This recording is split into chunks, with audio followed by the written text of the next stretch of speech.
নমস্কাৰ বন্ধু বান্ধৱীসকল আপোনালোকক পুনৰ স্বাগতম জনাইছো আমাৰ ইউটিউব চেনেলটোলৈ পেডাগোগী সিৰিজৰ ভিডিঅ'বোৰত আজি টিচিং স্কিল বিষয়ত আমি আলোচনা কৰিম যিকোনো কাৰ্য এটা সুচাৰুৰূপে সম্ভালিবৰ বাবে কিছুমান বিশেষ গুণ বা স্কিল থাকিব লাগে গাড়ী এখন সকলোৱে চলাও বুলিলেই চলাব নোৱাৰে সেই কামটো কৰিবৰ বাবেও বিশেষ দক্ষতা থকাৰ প্ৰয়োজন For effective teaching, to produce the maximum learning outcome, the teacher also required some unique skills.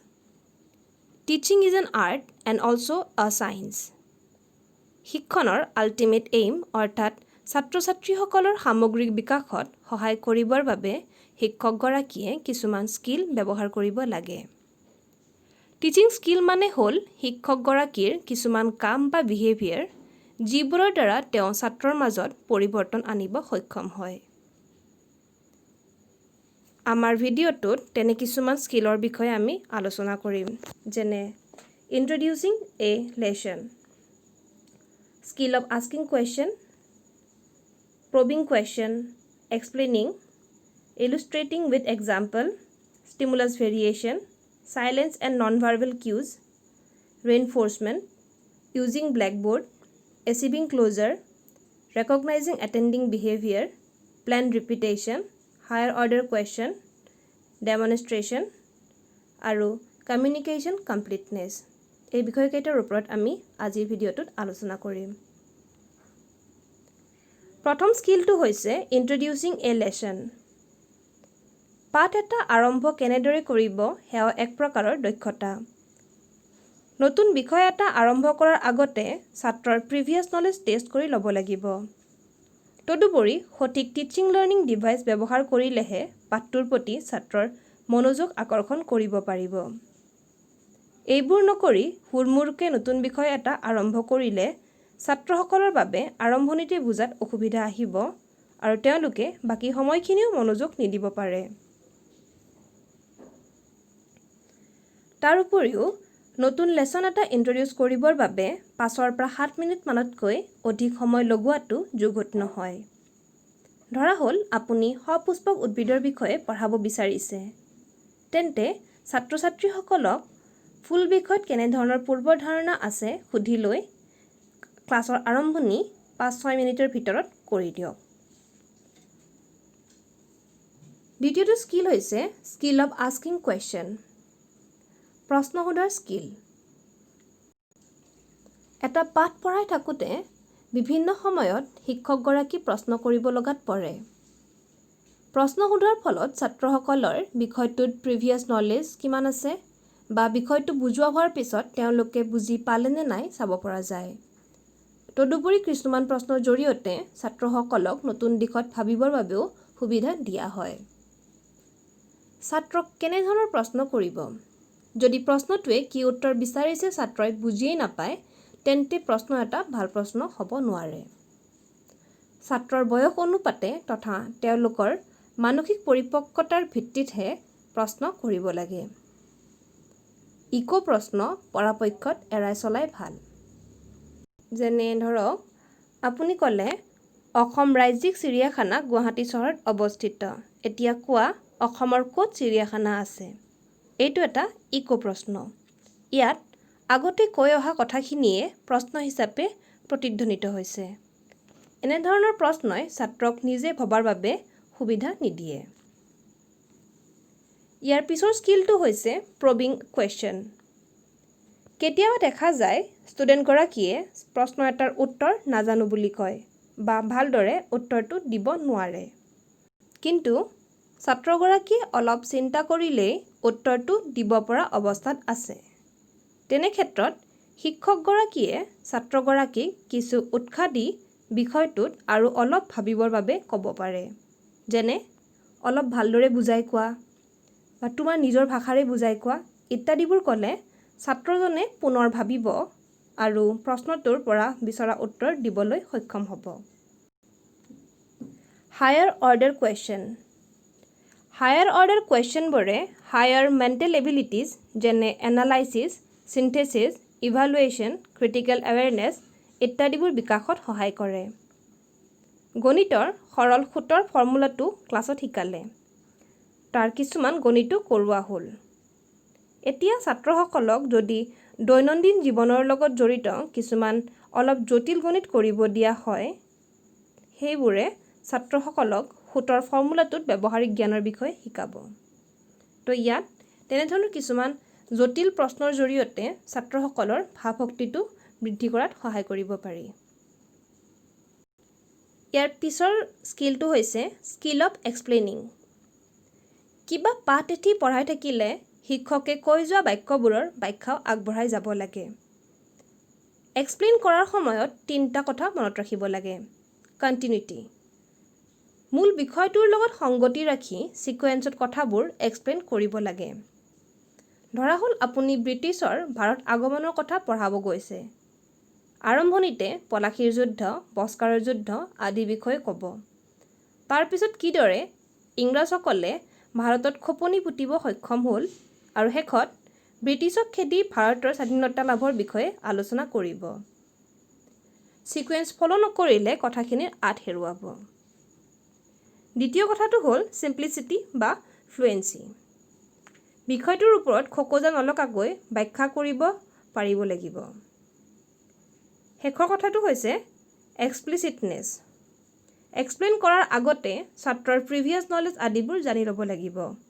সেইবোৰ ইগন'ৰ কৰি এক্সপ্লেইন কৰিলে ছাত্ৰৰ একো লাভালাভ নহয়। Skill of illustrating with example.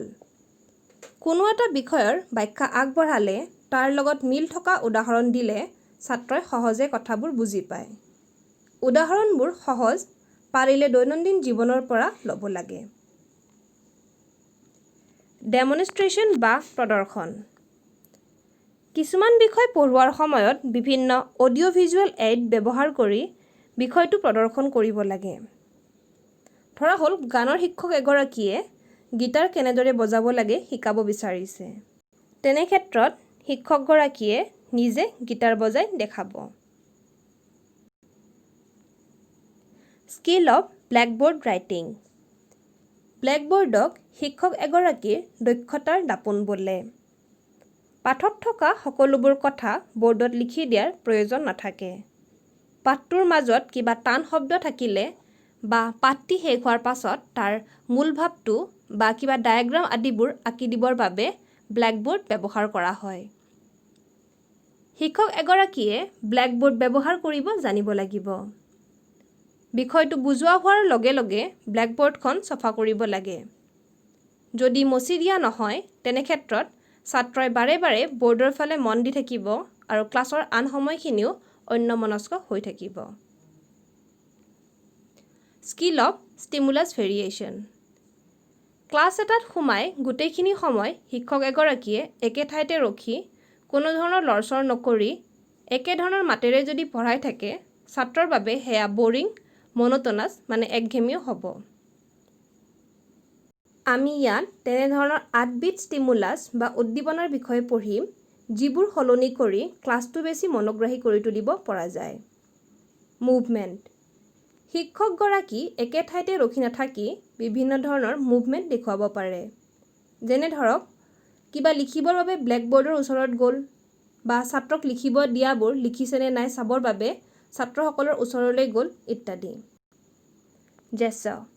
হাত, মূৰ, চকু বা মুখৰ এক্সপ্ৰেছনবোৰৰ দ্বাৰাও বহু কথা বুজাব পৰা যায়। Change in voice. প্ৰয়োজন সাপেক্ষে শিক্ষকগৰাকীয়ে নিজৰ মাতটো সৰু ডাঙৰ কৰিব বা কথা কোৱাৰ ধৰণটো সলনি কৰিব। Change in interaction pattern. Classroom এটাৰ ভিতৰত বিভিন্ন ইণ্টাৰেকশ্যন হয়। শিক্ষক আৰু ছাত্ৰ বা ছাত্ৰ আৰু ছাত্ৰৰ মাজৰ ইণ্টাৰেকশ্যন। ক্লাছটো ইণ্টাৰেষ্টিং বনাই ৰাখিবৰ বাবে ইণ্টাৰেকশ্যন পেটাৰ্ণবোৰ সলনি কৰি থাকিব লাগে। Change in পশ্চাৰ।